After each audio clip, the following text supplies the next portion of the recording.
ఇక్కడ పరిస్థితి బాలేదు సార్. మా అనాజ్పూర్ గ్రామానికి 34 యూనిట్లు కేటాయిస్తే అలా నిన్న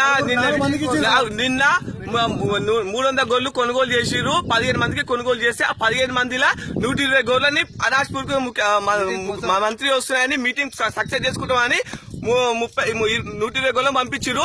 ఇప్పుడు 120 గొర్రెలకు పైసలు కట్టలేదంట. ఇప్పుడు మమ్మల్ని పట్టుకురు. మా బస్సు కూడా పోనిస్తలేరు.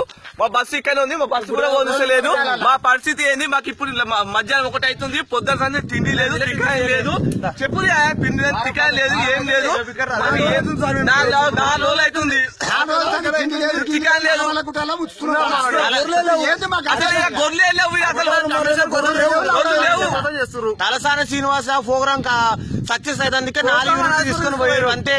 అలా ఏం లేదు, అంతా దొంగలే.